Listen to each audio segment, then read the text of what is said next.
Bienvenue, je m'appelle Sylvia Micone et vous écoutez Impact Positif. Dans ce podcast, je discute avec de simples citoyens, des entrepreneurs, étudiants, artistes, penseurs, scientifiques. Ils ont un impact positif sur la société, l'environnement, ils inspirent, ils font tout simplement. Face à l'urgence climatique, la crise démocratique, face à une société aux inégalités croissantes, 1 million de révolutions ont surgi et des dynamiques se sont mises en place. Bienvenue dans ce monde en transition où chacun, à son échelle, peut trouver sa place et faire bouger les lignes.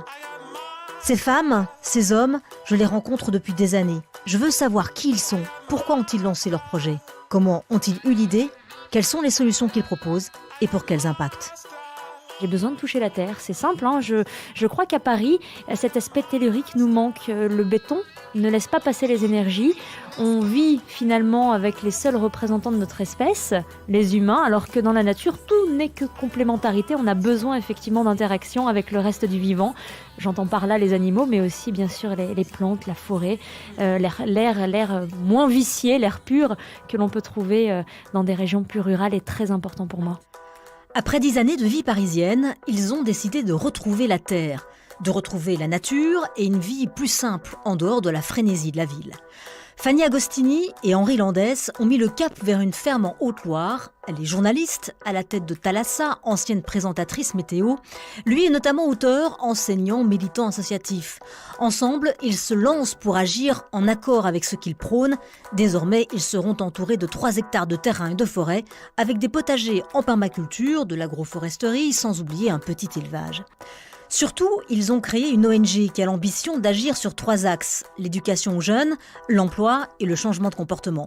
C'est de tous ces projets dont nous allons parler, mais aussi de ce changement de vie qui tente de plus en plus de Français, de cette envie de passer à l'action, de retrouver du concret et des projets à l'échelle locale, du pourquoi nous avons perdu ce lien avec la nature et de l'urgence à le retrouver où que l'on soit. Merci de me suivre et pour me soutenir, continuez à découvrir ces personnalités et leurs projets à impact. Abonnez-vous sur iTunes ou sur votre plateforme préférée. Commentez le podcast, partagez-le, notez-le 5 étoiles s'il vous a plu. Cela m'aide et cela m'encourage. Impact positif, épisode 20, Andiamo. Bonjour Fanny, bonjour Henri. Bonjour Sylvia. Merci beaucoup de participer à Impact Positif. Ça n'a pas du tout été facile de vous trouver un créneau, pour ce podcast. C'est normal, vous êtes en train de changer complètement de vie et c'est pour cela que je vous invite aujourd'hui. Vous lancez une ONG qui s'appelle Landestini avec une foultitude de projets à impact. Alors je disais changer de vie, mais ce serait plutôt comme expression vous aligner avec vous-même. Vous allez me dire, vous êtes d'accord avec cette expression de l'alignement. Alors Fanny, tu es journaliste à la tête de l'émission Thalassa sur France 3. Avant cela, tu présentais la météo sur une chaîne info. Tu es une femme engagée, profondément ancrée dans la nature. Ton engagement remonte aussi très loin. Tu nous expliqueras tout cela dans un petit instant. À côté de toi, Henri, tu es auteur, conseiller, maître de conférences à Sciences Po Paris, cofondateur de l'association Climates. Et dernièrement, tu as dirigé la fondation Good Planet de Yann Arthus Bertrand dans le bois de Boulogne, un superbe endroit. On précise au passage aux éditeurs que vous êtes à la ville mari et femme et vous avez donc décidé de lancer Landestini, c'est la contraction de vos 2 noms. Il y a une petite histoire autour de ça, Henri, tu nous le diras tout à l'heure. Et donc, on va parler de Landestini aujourd'hui. C'est une ONG, très concrètement, qui va s'enraciner dans la terre, matérialisée par une ferme en Haute-Loire. Alors, au programme de multiples projets autour de 3 axes, l'éducation, l'emploi, le changement de comportement. Avant de détailler ce projet, on avait envie de savoir pourquoi vous avez envie de quitter Paris, quitter vos fonctions, notamment pour toi, Henri. Besoin de nature. En fait, ça fait 10 ans que j'habite et que je travaille à Paris. Et après avoir travaillé dans le conseil, travaillé dans l'enseignement, dans l'ONG, l'associatif, c'était des riches expériences, mais je voulais faire du concret. Je voulais, avec Fanny, retrouver la nature, retrouver le rythme des saisons, contribuer moi-même à la production de nourriture, à réduire mon empreinte écologique. Et donc, c'est ce besoin de nature et ce besoin de concret, de projet au niveau local aussi, qui m'a donné envie d'aller vivre ailleurs, dans la campagne, sur ce territoire auvergnat qui maintenant me tient à cœur aussi et qui est le territoire d'origine de Fanny. Et on le fait à deux parce qu'on était tous les deux alignés, tout à fait d'accord avec ce que tu disais, le fait de s'aligner avec ses valeurs et ce que nous prenons, c'est ce qu'on voulait faire. Et ça se trouve aussi que Fanny et moi, nous sommes alignés dans ce projet. Alors Fanny, pour toi, comment tu as eu cette envie de partir je ne sais pas s'il y a eu un déclic. Alors déjà, il n'y a jamais eu en moi l'envie de venir à Paris. Donc je suis venue par le pur des hasards et finalement un hasard qui a bien fait les choses. Mais ça fait 10 ans que je vis contre nature. Donc il est temps d'être effectivement aligné. Encore une fois, ce mot est bien choisi. Et d'être en cohérence avec ce que je raconte depuis 10 ans via mon métier à la télévision, à la radio et à la télévision. D'être à la fois, je dirais, dans l'inspirationnel via mon métier télévisuel, mais aussi dans le concret, faire au sens propre du terme et faire moi-même. Voilà, j'ai besoin de toucher la terre. C'est simple, hein. Je crois qu'à Paris, cet aspect tellurique nous manque. Le béton ne laisse pas passer les énergies. On vit finalement avec les seuls représentants de notre espèce, les humains, alors que dans la nature, tout n'est que complémentarité. On a besoin effectivement d'interaction avec le reste du vivant. J'entends par là les animaux, mais aussi bien sûr les plantes, la forêt, l'air moins vicié, l'air pur que l'on peut trouver dans des régions plus rurales est très important pour moi. Tu sentais un décalage entre ta vie de tous les jours et finalement, parce que tu avais vécu aussi avant. Oui, un décalage, même un déphasage, c'est-à-dire que je ne me suis pas menti pendant 10 ans, puisque aujourd'hui l'expérience accumulée nous permet, avec Henri, nos compétences, je dirais, complémentaires, nous permettent de partir sur d'autres projets et de créer cette ONG. Donc je ne renie pas ces 10 ans à Paris, mais en tout cas ça a été un petit peu dur et ça m'a rappelé que de mes 0 à mes 19 ans, j'ai eu une vie qui me ressemblait plus ancrée, plus à l'écoute, plus dans la contemplation et dans cette ouverture à la beauté du monde, ces beautés de proximité qui nous entourent. On n'a pas besoin de partir à l'autre bout du monde pour être émerveillé. Dans nos campagnes françaises, il y a tout. Enfin, j'ai envie de dire, avec un petit peu de retenue de moins en moins, parce que vous savez qu'on est en train de vivre une certaine crise du vivant et de la biodiversité, donc il y a de moins en moins d'animaux et de biodiversité, mais en tout cas, celle qui nous reste, il faut la chérir avec force et vigueur. Voilà pourquoi Landestini est né. C'est cette envie-là aussi de pouvoir contribuer à la restauration de toutes ces richesses que nous avons encore autour de nous. Alors, Landestini, Henri, vous disiez que vous avez créé ça en fait pour votre mariage. Hein, Oui, et puis finalement, vous avez dit, c'est vachement bien, Landestini, on va le garder. Oui, c'était une adresse mail qu'on a créée pour notre mariage. Et quand on a pensé à créer une fondation, on était d'abord choisissons un nom qui fait penser à une espèce menacée en particulier, qui fait penser à peut-être la nature beaucoup plus explicitement. Et finalement, on n'a pas trouvé beaucoup mieux en ce qui concerne... On s'est dit que le panda était déjà pris. Oui. Et par ailleurs, on a réalisé, et c'est quelqu'un d'autre qui nous l'avait fait remarquer, mais dans le nom Landes, qui est mon nom, il y a le mot land, et donc destiné avec la contraction et la fusion du nom. J'ai perdu un petit peu au change, j'ai gardé que le tini. Agostini, voilà. Ça faisait tout d'un coup destiné à retrouver la lande, à retrouver la terre, donc il y a ce double jeu de mots en fait. Une évidence, effectivement. Alors, cette ferme, ce sera surtout et d'abord un lieu d'accueil, avec un gros focus sur l'éducation à la protection de la biodiversité pour des centaines de jeunes qui seront sensibilisés, éducation au climat, au zéro déchet, lien entre santé et alimentation. L'accent, il est volontairement mis sur la pédagogie. Oui.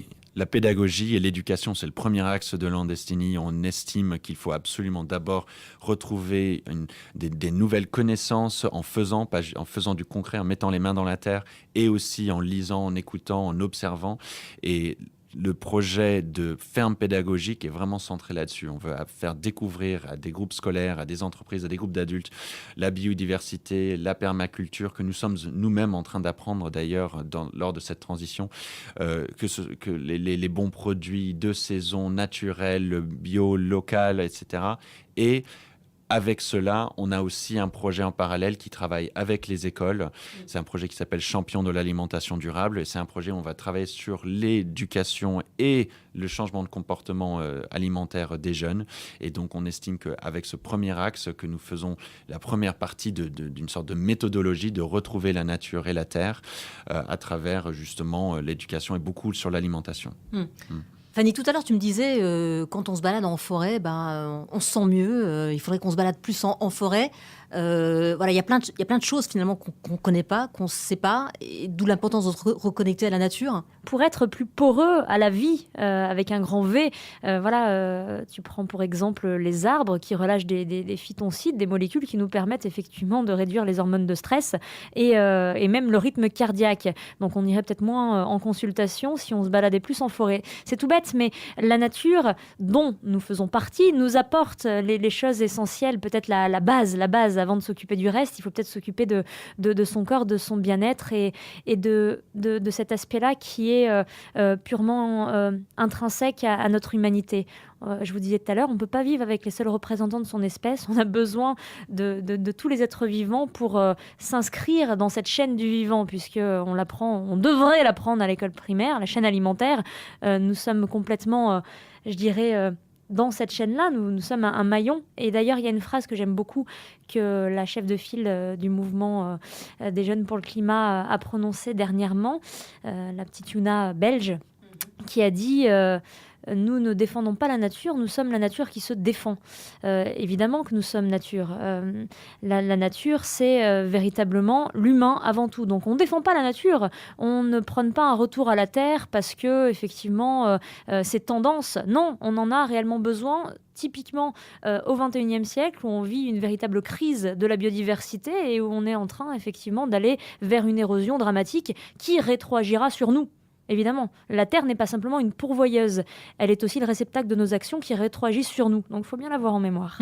Alors, éducation, c'est vrai qu'on a l'impression que dans les villes, on a perdu tout rapport à la Terre, qu'on ne connaît plus rien de la biodiversité, on ne sait pas faire la différence entre les oiseaux, entre les différents arbres, enfin, on ne connaît pas finalement ce qui nous entoure.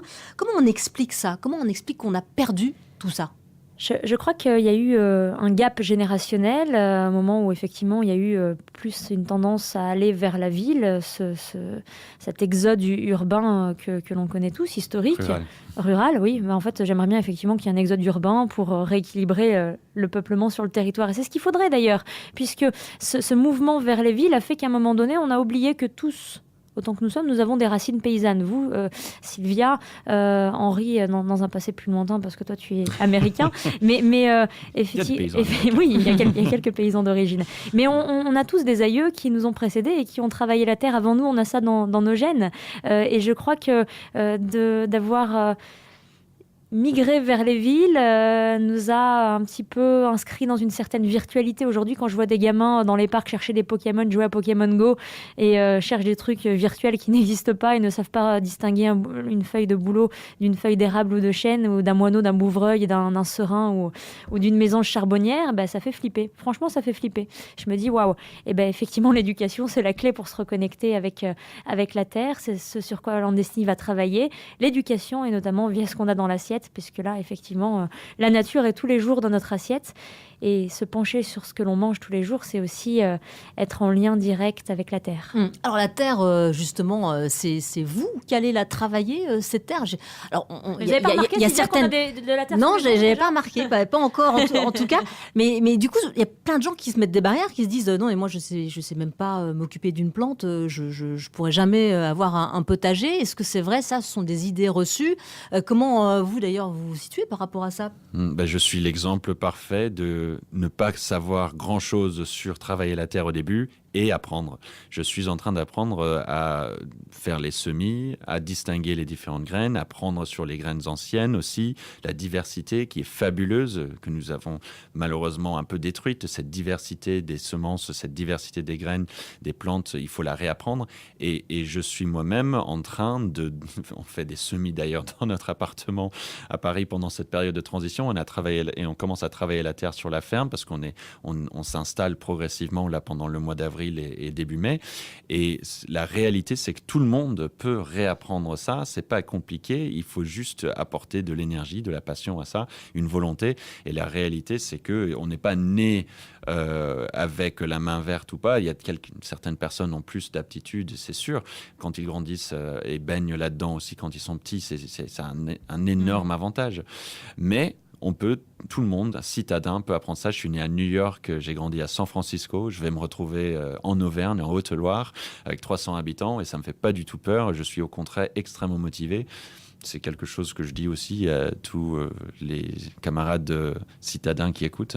Fanny, toi, tu disais finalement qu'on peut se servir de toutes nos connaissances pour justement travailler la terre. Qu'est-ce que tu voulais dire par là? Oui, je pense à un livre que j'ai lu dernièrement qui s'appelle L'intelligence de la clé de 12 et qui met en avant justement plein de profils différents de personnes qui travaillaient plutôt dans des métiers très intellectuels où on faisait plutôt marcher ses méninges plus que ses mains.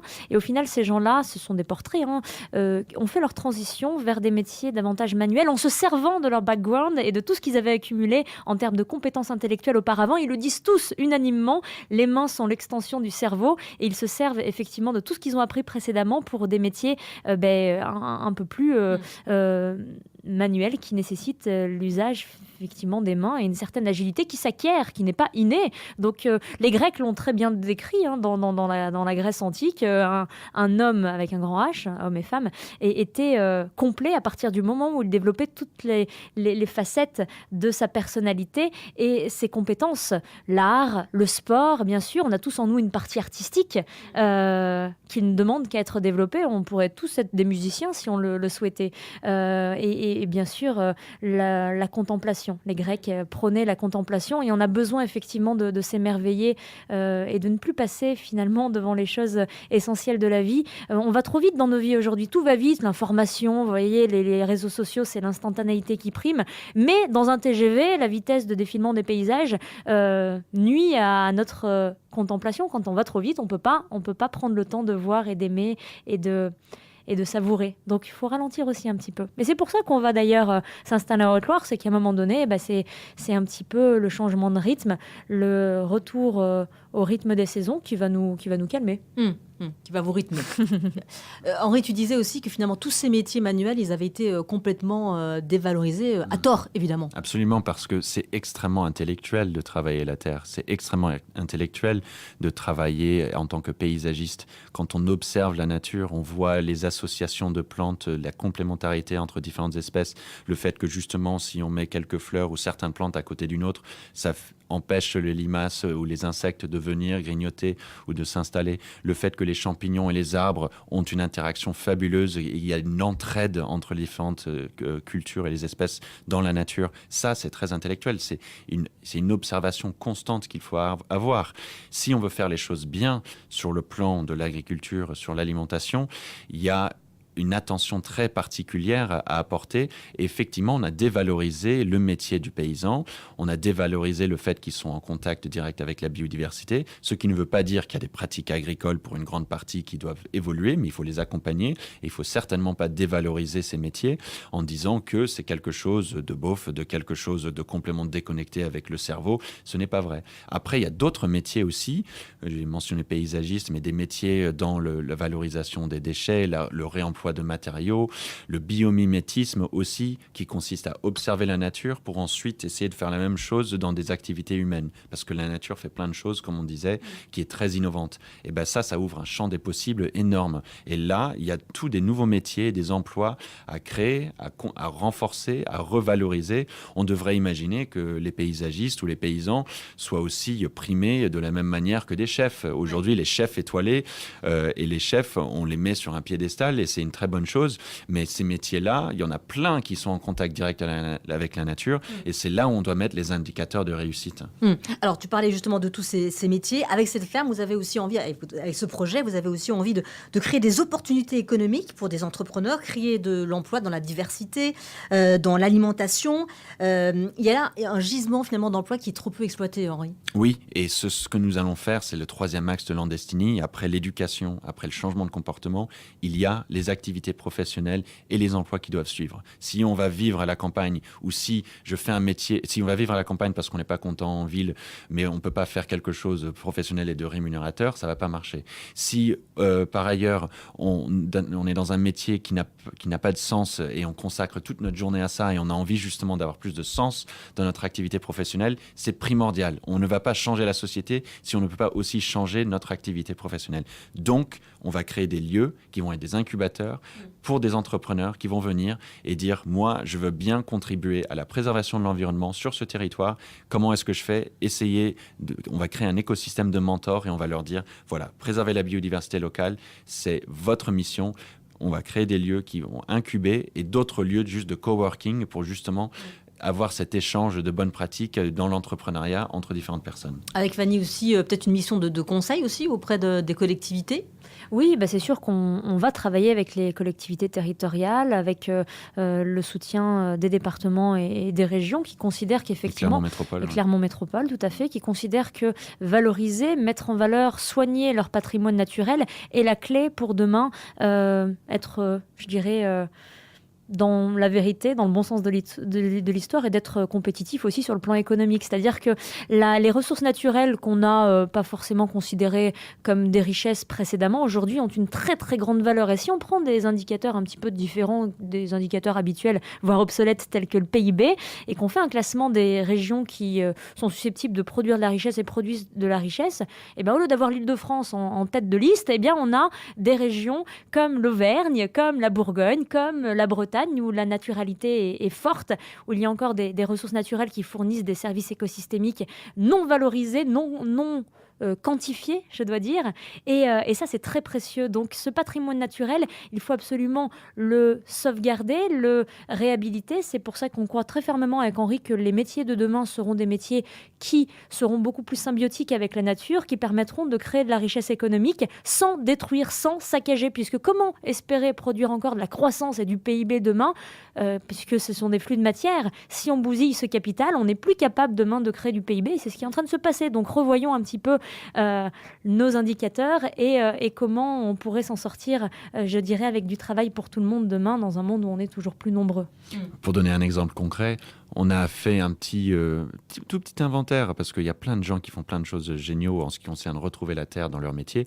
Mais nous, récemment, on a rencontré Amaya et Charlie qui ont décidé de créer toute une production de tisanes et d'infusions biologiques locaux, en allant cueillir dans la nature différentes plantes. Et là, ils en font leur métier. Ils sont des entrepreneurs qui sont en contact direct avec la nature et ils valorisent la biodiversité locale. Et donc, Amaya et Charlie font partie d'une dizaine de personnes que nous avons rencontrées et qui nous ont inspirés dans notre démarche aussi. Vous faites partie de ces jeunes, et d'ailleurs moins jeunes, qui ont décidé de changer de vie et qui vont s'installer ailleurs. Oui. Vous faites... Des terriens, ouais, on aime bien ce mot-là. Voilà, ouais. Effectivement, je vois effectivement que vous l'employez souvent. Vous reconnaissez dans ce mouvement finalement de ces personnes qui décident de changer de vie, de partir. D'ailleurs, est-ce qu'on sait ce qui représente ce mouvement? Est-ce qu'il commence à être... Moi, j'ai l'impression que ça passe un peu sous le radar et que pour l'instant, c'est pas encore comptabilisé. Mais globalement, plus on discute autour de nous et plus on rencontre de personnes de notre génération, trentenaires et parfois... et parfois plutôt, je dirais, des gens qui partent à la retraite et qui décident de se mettre au vert. Mais finalement, ce qui est le plus fort, le plus prégnant, c'est des exemples de jeunes de nos âges qui n'ont pas encore d'enfants ou qui viennent juste d'en avoir et qui décident de changer de vie. Donc on est vraiment sur une tendance qui tend à se démultiplier de manière exponentielle et on voit que c'est pas prêt de s'arrêter. Il y a vraiment une volonté de la jeunesse à retrouver la terre, mais par différents biais, c'est-à-dire terre avec un grand T. Je ne parle pas vraiment de la matière et de devenir agriculteur. Il y a énormément de jeunes qui aujourd'hui ne considèrent plus travailler dans une entreprise qui élude l'aspect social et environnemental. C'est terminé. Le business pour le business, c'est plus quelque chose qui fait rêver. Donner du sens à son métier, c'est peut-être aujourd'hui ce qui prédomine. Et récupérer du temps aussi, comme tu le disais tout à l'heure, pour pouvoir s'émerveiller. Pour donner une idée, aujourd'hui, il y a à peu près un tiers des nouvelles installations en permaculture, en agroécologie, en agriculture bio, etc., qui sont des personnes qui se reconvertissent, qui viennent de la ville et qui disent « je veux aller m'installer, je quitte la ville », etc. Donc ça représente une partie importante. Et ailleurs, il y a aussi, grâce au réseau CIVAM, qui sont des centres d'innovation dans l'agriculture et valorisation du monde rural, c'est un réseau de techniques qui aident les personnes justement à s'installer soit en agriculture, soit en d'autres métiers, dans des méthodes très naturelles et qui s'inscrivent dans le territoire de manière vertueuse sur le plan environnemental. Et eux, ils ont aussi un tiers des personnes qu'ils accompagnent qui vont dans d'autres métiers que l'agriculture. Donc, ce qui est intéressant, c'est qu'il y a de plus en plus de personnes qui veulent s'installer dans une agriculture durable, qui quittent les villes pour rejoindre les campagnes. Et il y a aussi de plus en plus de personnes qui se disent moi, je ne suis pas nécessairement heureux à la ville, mais je ne veux pas être agriculteur à temps plein, donc je vais faire autre chose. Et ce qu'il faut faire, c'est essayer de renforcer ce mouvement-là, parce que nous disons, Fanny et moi, on ne va pas être agriculteur à temps plein et être rémunéré grâce à ça. On a un projet qui est assez divers, avec une fondation, etc. Beaucoup ancré sur la pédagogie et le lieu d'accueil. Et d'autres personnes vont vouloir faire des choses similaires ou très différentes, mais pas nécessairement avoir comme principal métier le travail de la terre. Alors, ça ne veut pas dire que ce n'est pas un travail très prenant de travailler la terre et gagner sa vie grâce à ça. Mais il y a un entre-deux, et donc il faut aussi discuter avec les entreprises sur le télétravail, il faut discuter avec les pouvoirs publics sur comment favoriser d'un point de vue fiscal et d'un point de vue investissement. Est-ce qu'on ne peut pas aider les gens à retrouver la terre et la nature dans leur métier sans nécessairement être complètement dépourvu de moyens au départ. Et donc ça, c'est un travail de réflexion que nous allons mener à Landestini. On crée un Think et Do Tank au sein de Landestini qui va rassembler des personnes qui ont changé de métier, changé de vie, qui sont des experts de l'aménagement du territoire, des personnes qui connaissent bien la formation professionnelle et par exemple l'association des familles rurales qui connaissent bien la ruralité. Et là, il y a toute une réflexion à faire sur comment est-ce qu'on accompagne ce mouvement pour qu'il soit un peu plus divers et un peu plus facile pour les personnes qui veulent justement retrouver la nature.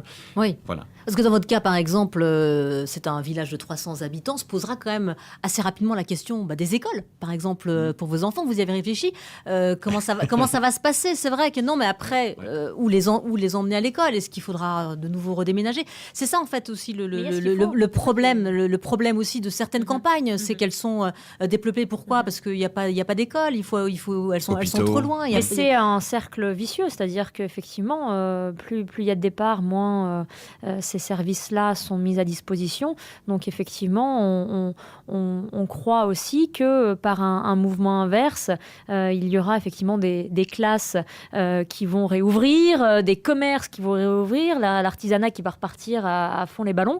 Donc c'est aussi ça qui est important. C'est un effet d'entraînement. Oui, c'est aller vers un cercle vertueux, progressif, et avec le repeuplement des campagnes, la revitalisation des campagnes, tout cela est possible, bien sûr, avec le concours des pouvoirs publics et bien sûr, tout les services mis à disposition, de santé notamment. On parle beaucoup des déserts médicaux, on parle beaucoup aussi de connectivité.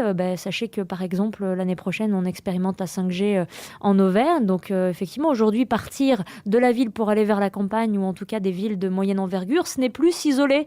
Ce n'est plus comme dans les années 60. On part pour continuer à avoir du lien avec le monde, du lien social aussi. Nous, avec Henri, on n'est pas parti pour vivre sous cloche et pour s'isoler. Au contraire, on veut avoir une vie sociale riche, dense, avec les gens, bien sûr, du territoire, avec les gens qui viendront nous visiter.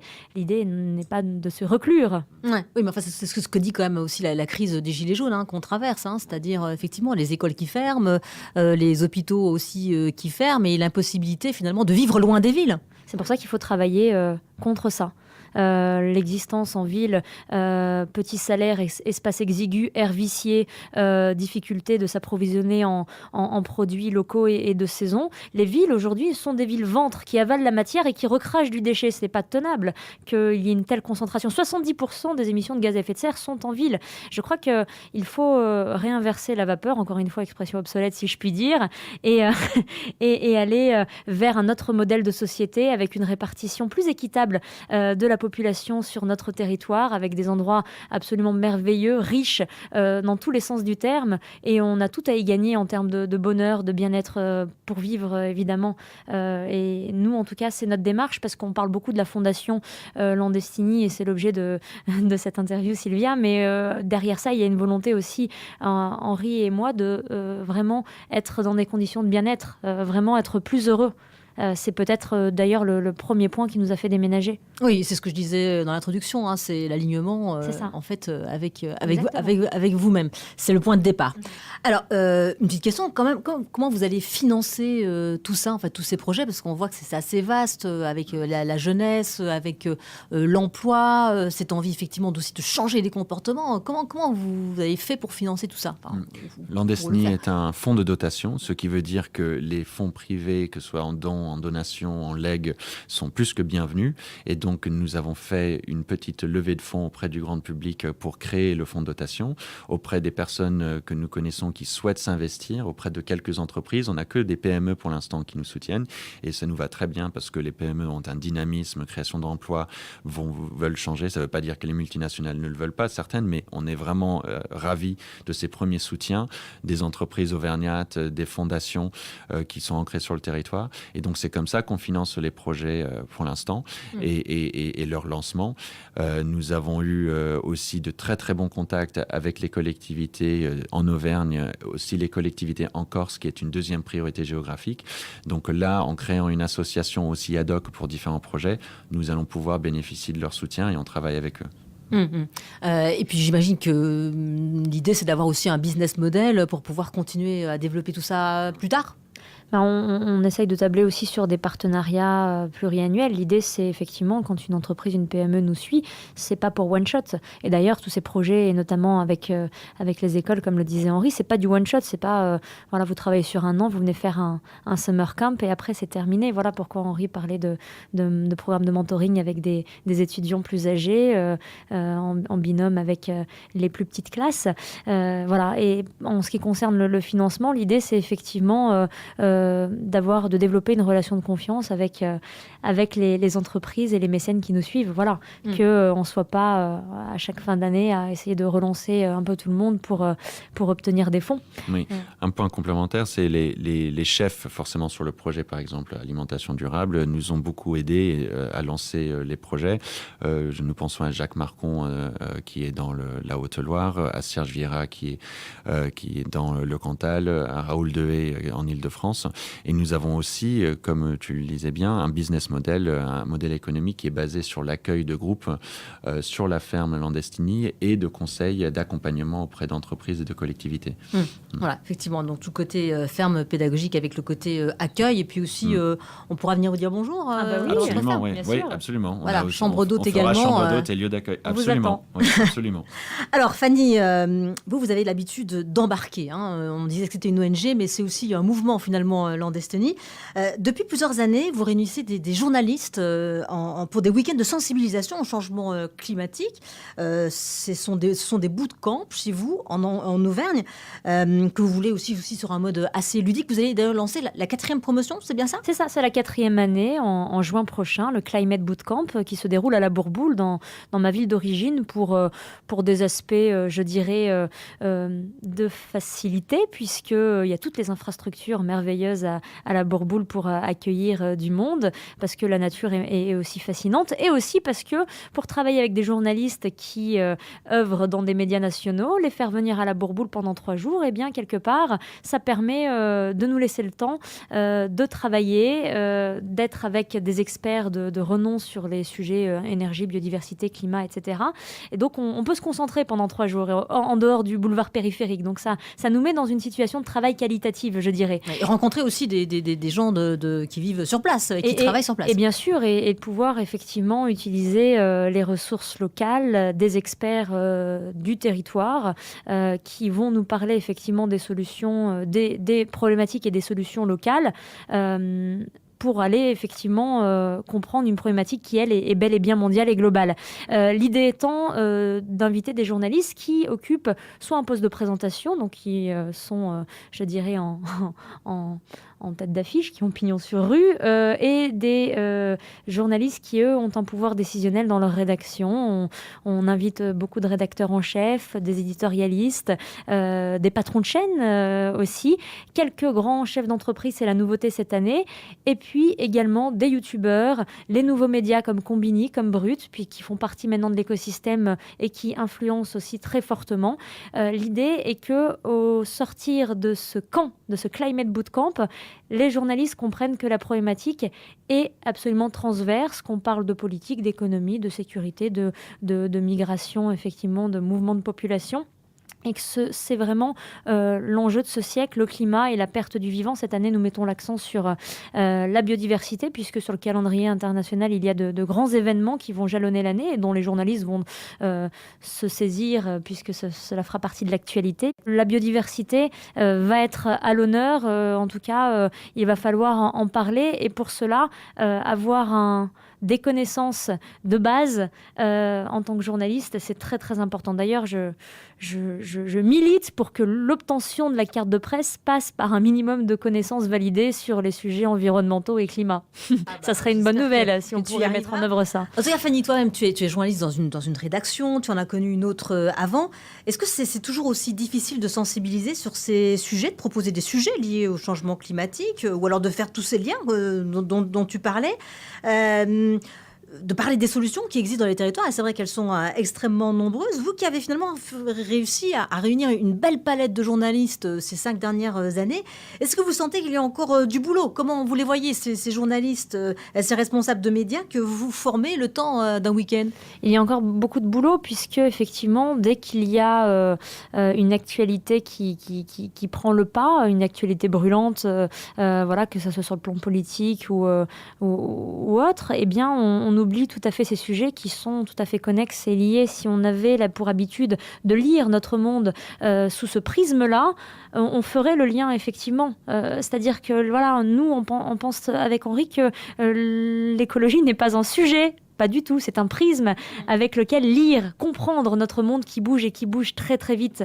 Il en va, je crois, de la sauvegarde de notre espèce. Je crois que tout journaliste qui se respecte ne fait pas fi de son objectivité à partir du moment où il comprend que ces sujets-là doivent être aujourd'hui mis en exergue et traités de manière plus forte et plus ambitieuse, puisqu'il s'agit effectivement de la préservation de notre patrimoine naturel et de notre humanité in fine. Voilà, donc je crois que les journalistes et surtout ceux qui ont un pouvoir de décision doivent intégrer ça. Je pense au monde du journalisme, mais je pense aussi à tous les leaders d'opinion ou en tout cas nos politiciens en premier ordre, effectivement. On travaille aussi beaucoup avec les sportifs. On s'est inspiré du travail qu'a fait Fanny avec son équipe de Climate Bootcamp, que d'ailleurs j'avais l'honneur de rejoindre. D'ailleurs, c'est parce que c'est vraiment chouette ce qui se fait chaque année avec cette formation des journalistes. On va essayer de faire la même chose avec les sportifs. Et c'est pour ça qu'on a un projet qui s'appelle Athletes by Nature dans Landestiny, sportifs par nature, où on a rassemblé des sportifs de haut niveau tels que Paul-Henri Mathieu, Julien Pierre dans le rugby, Coralie Balmy dans la natation, qui sont très engagés pour l'environnement déjà.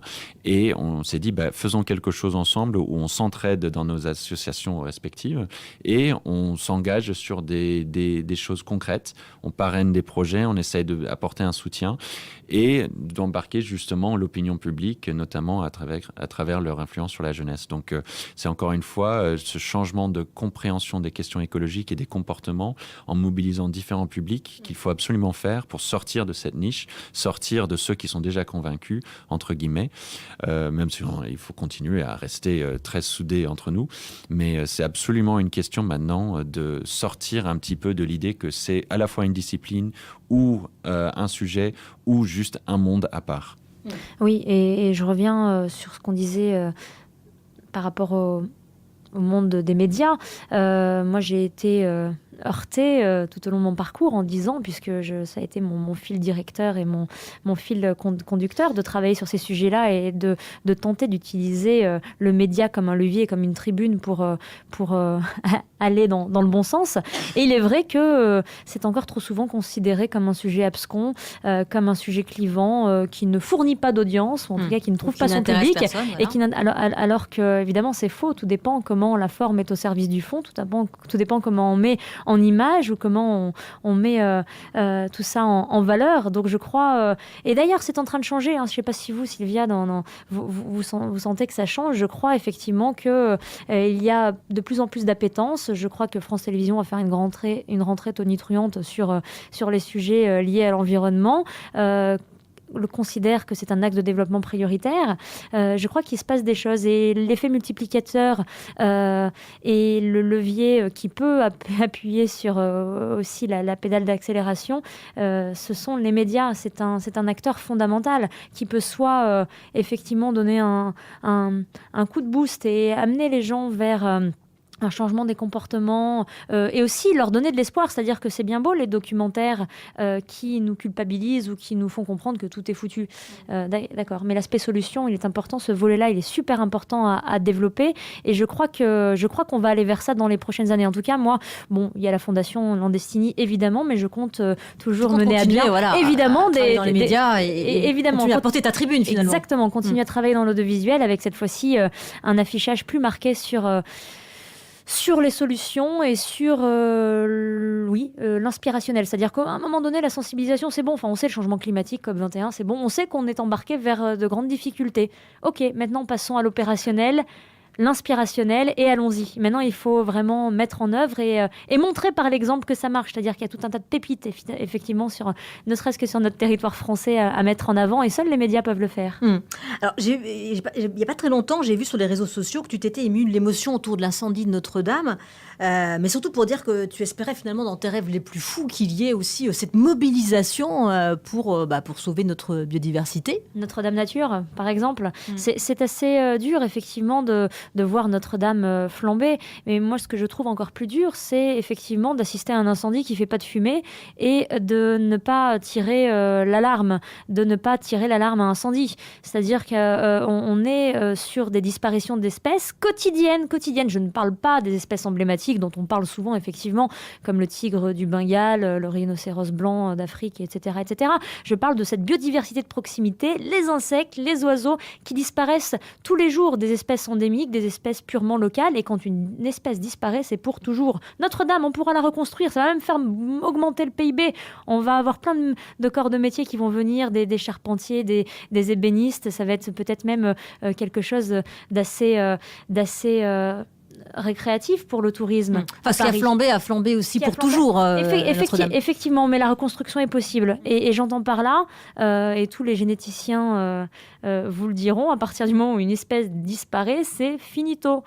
C'est fini. On ne peut plus intervenir. Et c'est ces tipping points, ces points de non-retour que nous devons identifier, dont nous devons parler et restaurer la biodiversité afin que l'on puisse vivre en bonne santé sur une planète vivante. C'est très important, aussi important que la cathédrale Notre-Dame. C'est ça, en fait. C'était pas un coup de gueule, mais c'était peut-être un rappel que j'ai voulu faire même à chaud et même à froid, je pourrais le redire. Henri, dans un livre que tu as écrit avec Thomas Porcher avant la COP21, ça s'appelle Le déni climatique, tu écrivais que nous étions tous des climato-sceptiques parce que finalement, on niait tous la réalité. Est-ce que ça a évolué? Est-ce que ça se dégrade selon toi, malgré les alertes qui sont, j'ai l'impression, de plus en plus nombreuses? Alors, sur le plan politique, au niveau international, ça s'est plutôt dégradé depuis Donald Trump. Pas juste lui, il a entraîné aussi une politique rétrograde au Brésil. L'élection de Bolsonaro a montré ça. En Australie, ils ont un peu reculé sur leur politique énergétique et climatique au niveau national. La même chose, même alors qu'on avait beaucoup d'espoir, se passe avec Justin Trudeau.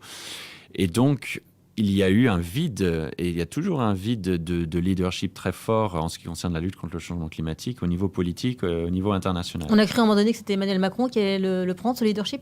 Il a encore des preuves à faire parce que Emmanuel Macron, qui a été élu champion de la planète avec aussi le Premier ministre indien, avait montré une très très bonne compréhension du sujet et lors de son élection et des premiers mois. Et c'était une très très bonne opération de communication engageante qu'il avait faite quand il avait dit « Make our planet great again ». Par contre, il y a du travail à faire sur la transition de notre système énergétique, sur la transition de notre système agricole, sur la préservation de la biodiversité, qui est très très liée à la lutte contre le changement climatique, autant d'un point de vue absorption du carbone, mais aussi d'adaptation au changement climatique. Donc là, pour l'instant, c'est très difficile de dire que cette récompense a été méritée. Il y a encore du temps et il faut le soutenir parce que la France a n'a pas fait de politique rétrograde comme les autres pays mentionnés et doit jouer un rôle important dans l'Union européenne pour que l'Union européenne reprenne un petit peu de leadership, un leadership qu'elle a perdu depuis quelques années, un petit peu juste avant la conférence de Copenhague et après. Donc ça, c'est sur le plan politique. Tout en gérant sur le plan interne une crise quand même importante, la crise des Gilets jaunes. Absolument. Mais ce qui était difficile, c'était que c'était malheureusement un peu prévisible. C'est pas la faute d'Emmanuel Macron qu'il y avait la contribution climat-énergie, la taxe carbone qui augmentait depuis plusieurs années. Donc c'est pas sa faute. Et donc il avait raison aussi de dire il faut maintenir parce qu'il faut sortir de l'énergie fossile. Ce qui était compliqué, c'est qu'on n'a pas fait une réforme fiscale globale avant. Et ce qui est compliqué, c'est qu'on n'a pas sécurisé financièrement plein de gens dans les territoires ruraux ou même périurbains avant. Et si on ne le fait pas, qu'est-ce qui se passe quand il y a tout d'un coup une charge financière qui se rajoute ? C'est absolument normal qu'ils n'en peuvent plus. Oui. Et c'était très compliqué de leur dire il faut lutter contre le changement climatique, donc accepter cette taxe carbone. Non, ce qu'il faut faire, c'est dire on change notre fiscalité et tout notre système et nos priorités d'investissement maintenant à l'aune du social et de l'environnemental. Et quand on fera ça, on va réussir à embarquer le plus de personnes possible. Et les personnes qui ont manifesté cette crise ont eu raison de le faire et ensuite d'être ouvertes à des questions et des sujets environnementaux. Et c'est là la convergence des deux luttes sociales et environnementales qui est le plus important dans toute cette affaire. Et j'espère que Emmanuel Macron et le gouvernement vont voir l'opportunité là. Et s'ils l'aperçoivent et ils prennent cette opportunité, tout ça sera une réussite sur le long terme. Mais pas s'ils ne le font pas. Dans ce cas-là, ça ne sert à rien. Parce que les Gilets jaunes, effectivement, ont prouvé effectivement que tout était lié. Eux-mêmes ne sont pas du tout contre tout ce qui pourrait atténuer ce changement. Ils ne sont pas anti-écologistes, absolument pas. Non. Fanny, je ne sais pas si tu veux rajouter quelque chose par rapport à ce que Non, j'écoutais Henri attentivement en me disant qu'effectivement, Emmanuel Macron est un président qu'il faut peut-être épauler, pousser, aider sur ces sujets-là. Et c'est un président qui marquera l'histoire si et seulement si il parvient effectivement à résoudre cette crise qui est à la fois environnementale et sociale. C'est une question de notre habitat. L'écologie, c'est notre habitat. La planète, c'est là où on vit. Si on ne préserve pas notre habitat, tout le reste du travail qu'on fait ne sert à rien. C'est ce qu'on a dit aussi quand Nicolas Hulot est parti. Si on dit qu'il y a un ministre qui est chargé de préserver là où on vit et qu'il ne réussit pas de faire sa mission, et bien quelque part, tous les autres ministres et tous les autres politiques échouent. Donc il faut prendre ça en compte. Alors Fanny, Henri, je termine toujours ce podcast avec cette interview. Dans l'interview, c'est l'interview Déclic, c'est parti. Quel est le conseil que vous auriez aimé avoir au début de votre carrière ? Fonce et n'écoute pas les colibés. J'ai eu la chance, on m'a dit ça justement. J'aurais bien aimé qu'on me dise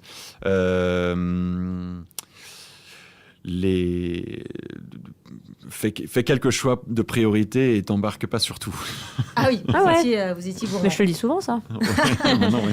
Alors, le ou la mentor que vous auriez aimé avoir ? Je crois que j'ai eu tout ce qu'il fallait. J'ai eu tout ce qu'il fallait, à la fois quelqu'un qui m'a beaucoup inspirée quand j'étais petite, Nicolas Hulot, et puis aussi des gens qui m'ont suivie depuis mon adolescence, l'ancien maire de la Bourboule qui, lui, m'a toujours guidée lorsqu'il y avait une patte d'oie et lorsqu'il fallait prendre une décision. À chaque virage, il était là, et il est toujours là d'ailleurs pour m'aiguiller avec beaucoup de clairvoyance. Il ne parle pas français, donc je remercie Barry Kleiman aux États-Unis qui est un mentor pour moi. Je lui enverrai ça, mais sinon, je suis très inspiré par les citations de Winston Churchill. J'étais inspiré aussi par l'action de Franklin Roosevelt pendant la période de crise. Vandana Shiva, c'est quelqu'un qui m'inspire beaucoup. J'ai eu l'honneur de la rencontrer, mais bon, je ne peux pas espérer qu'elle soit un mentor parce qu'elle n'a pas de temps. Voilà, pour ceux qui ne la connaissent pas, effectivement, c'est une militante indienne, c'est oui, exactement. Pour l'agroécologie, pour la liberté des paysans, des semences, pour une agriculture qui respecte la nature. Et aussi, c'est un engagement très féministe, très social qu'elle a. Et donc, je suis extrêmement inspiré par cette personne. Parmi d'autres, Rachel Carson, c'est une autre qui a lancé le mouvement environnemental tel que nous le connaissons et qui a écrit le livre Le printemps silencieux, Silent Spring, qui prévoyait tous les problèmes qu'on a aujourd'hui sur la perte de la biodiversité. Vous ne seriez jamais devenu ce que vous êtes si mon grand-père ne m'avait pas élevé. C'est mon grand-père qui, je lui dois tout. C'est lui qui m'a ouvert à la beauté du monde et rendu poreuse à la beauté du monde. Sans lui, je n'aurais pas vu. Henri ? Une question super difficile. Déjà, même si toi tu as dit ton grand-père, moi je serais pas ce que je serais si j'avais pas rencontré Fanny, et ça c'est sûr. Donc je suis très heureux et ému de le dire. C'est vrai que si mes deux parents n'avaient pas cru en moi et qu'ils n'avaient pas exprimé ça constamment de manière très très différente, ça c'est certain. Mais mon père m'a toujours dit si tu veux faire quelque chose, tu vas le faire et tu peux rêver trop grand et c'est pas grave. À partir du moment où t'es pas déçu, si tu atteins pas l'objectif, mets la barre plus haut et vise haut. Et si tu arrives juste en dessous, il y a pas un problème. Votre plus bel échec ? Mon plus bel échec, il y en a eu tellement. Bon, il y en a eu tellement. Tous les deux encore jeunes. Non, mais effectivement, il y en a eu beaucoup qui m'ont permis effectivement de rebondir. Mais je considère qu'un échec est constitutif. Un échec est une réussite puisqu'on en sort toujours grandi. Je pourrais pas parler d'échec. Mais là, je suis à la croisée des chemins concernant mon avenir professionnel puisque je m'engage à travers cette fondation avec Henri. Et puis aussi, sur le plan télévisuel, là aussi, je suis à un virage parce que j'ai décidé de ne plus faire de concessions avec mes convictions. Donc, je pense que ces 2 saisons à Thalassa et cette volonté aussi d'aller vers autre chose m'ont permis effectivement de grandir. Voilà. Et je sais maintenant où vous allez. Ce sur quoi je ne suis plus prête à faire de concessions. J'ai essayé, entre l'université et les études et le développement durable, de jouer au tennis professionnel. J'ai joué au tennis professionnel. J'ai juste pas percé dans l'élite du métier. J'ai jamais autant appris sur moi-même, sur la discipline, sur le travail, sur la persévérance que quand j'ai été sur le circuit professionnel et semi-professionnel de tennis. Et j'ai rencontré des personnes formidables et je retrouve d'ailleurs le sport et le tennis maintenant à travers Landestini, ce qui est formidable aussi pour moi. Et donc cette période-là qui était la plus difficile, j'ai jamais essayé quelque chose de plus difficile que de percer dans le tennis. M'a beaucoup appris et m'a beaucoup armé pour la suite. Une qualité essentielle pour s'engager, pour entreprendre ? Écouter ce qu'on a au fond des tripes. On ne peut pas considérer faire les choses bien à partir du moment où ça ne vient pas du tréfonds de soi-même. Donc une qualité essentielle, je dirais, c'est d'être sincère avec soi-même d'abord, à l'écoute de soi et sincère avec soi-même. C'est très bien dit, et je dirais aussi écouter les autres, savoir quand, à un moment donné, on tranche et on dit là, ce qu'on m'a dit, c'est extrêmement précieux, et par contre, cette partie-là, non. Et je suis sûr de ce que je souhaite faire et avec qui. Et donc, pour répondre plus directement avec ta question, c'est avec qui on travail, les valeurs sont pour moi le plus important. Et c'est pour ça qu'on est très heureux d'avoir créé Landestini aussi. C'est pour travailler avec des personnes belles, des belles personnes. Et à partir du moment où les valeurs sont les mêmes, c'est-à-dire c'est l'entraide, c'est la bienveillance, c'est le respect, c'est l'humilité et c'est aussi être ambitieux dans des projets et pas dans l'ego. Et on a tous à gérer nos égos au quotidien et certaines personnes arrivent mieux à le faire que d'autres et ça c'est extrêmement important. Les valeurs c'est la base et après c'est les compétences et après c'est quelle stratégie. Mais c'était d'abord les valeurs. Enfin, que dites-vous à ceux qui vous écoutent, qui ont envie d'agir mais qui ne savent pas comment ? Nous écrire, on est très heureux de nous écrire. C'est vrai qu'on a un site internet depuis peu, donc c'est landestini.org. Donc déjà, regardez un petit peu les différents projets, puisque vous avez pu constater au cours de cette interview qu'il y en avait une foultitude, comme tu as dit, Sylvia.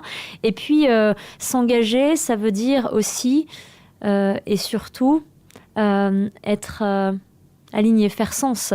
On a envie de s'engager, à partir de là, regardons ce qui se fait déjà en périphérie. C'est-à-dire que nul ne peut engendrer le changement tout seul dans son coin. C'est vraiment un précepte pour moi. Donc regardez déjà ce qui se fait d'existant autour de soi. Il y a plein d'initiatives dans tous les sens, sur tous les paliers de porte. Donc être ouvert à l'autre. Et c'est comme ça qu'après on trouve des connexions et qu'on peut commencer à mettre en œuvre des choses, non pas tout seul dans son coin, mais en partageant. Le partage d'ailleurs, je ne sais pas si tu l'as cité Henri, mais c'est une valeur clé aussi pour nous. Oui, et de foncer. Le pire qui peut arriver, c'est on découvre une nouvelle façon de faire et une façon d'entreprendre différemment la deuxième ou la troisième ou la quatrième fois. Et les grands inventeurs tels que Newton. Oui, et Edison et d'autres, ils ont échoué une quantité de fois incroyable et ils n'ont jamais pris ça comme des échecs. Donc c'est d'y aller et ne pas craindre l'échec. C'est quelque chose qu'on dit souvent, les Américains, contrairement aux Français. Et c'est pas nécessairement vrai. J'ai rencontré plein de Français qui montrent l'inverse et plein d'Américains qui montrent l'inverse aussi. Mais ce qui est important, c'est de se dire il y a un projet qui me tient à cœur et d'y aller à fond. Et comme l'a dit Fanny, et puis la vie est trop courte, bordel. Voilà, c'est ça qu'il faut se dire. C'est qu'à un moment donné, on n'a qu'une vie, ne l'oublions pas. Il y a toujours des obstacles, mais ce ne sont que des obstacles. Il y a toujours quelqu'un qui peut donner un conseil, trouver un moyen pour trouver la solution financière ou la solution technique. Et par ailleurs, pour rassurer ceux qui nous écoutent sur le fait d'avoir des moyens éventuellement pour faire ce qu'on est en train de faire, c'est pas le financement qui nous ont permis de faire franchir le pas. C'est les rencontres. Oui, et la volonté d'apprendre. Et la réalité, c'est que la ferme que nous avons achetée à la campagne, c'est moins cher que l'appartement à Paris. Donc, qui fait 40 mètres carrés à Paris. Il faut pas se dire que c'est une question de moyens financiers. Non, c'est un choix. Où peut-on prendre des nouvelles de Landestini? On veut tout vous soutenir et pourquoi pas vous aider. Je sais que vous êtes en recherche de bénévoles d'ailleurs. Absolument. On va recruter des stagiaires et bientôt aussi des charges d'admission. contact@landestini.org, landestini.org. Et nous sommes extrêmement heureux d'avoir des bénévoles qui ont déjà beaucoup participé, notamment à la soirée de lancement. Ils sont tous bienvenus parce qu'on va avoir des projets aussi qui fonctionneront qu'avec la base de bénévolat et de rassembler des personnes pour échanger, notamment ce think tank qu'on lance qui va juste réfléchir à comment est-ce qu'on peut favoriser plus de retour à la terre et la nature. Donc n'hésitez surtout pas à nous écrire à contact@landestini.org, notre site, nos réseaux sociaux, on est très actifs. On répond nuit et jour. Absolument. Permanence 24 tous les réseaux, Facebook, Twitter, tout à fait, etc. Merci beaucoup à tous les deux. Merci d'être venus dans Impact Sylvia. Positif et très très bonne route à tous les deux. Merci Sylvia. Et voilà. cool. Merci beaucoup de nous avoir écoutés. J'attends vos commentaires et si vous avez une suggestion d'invité, n'hésitez pas. N'hésitez pas aussi à vous abonner pour ne rater aucun épisode et à partager cette interview si vous avez passé un moment inspirant, ce que j'espère vivement. Rendez-vous sur Instagram ou encore sur notre compte Twitter @ipositif au pluriel pour toutes les infos et à très vite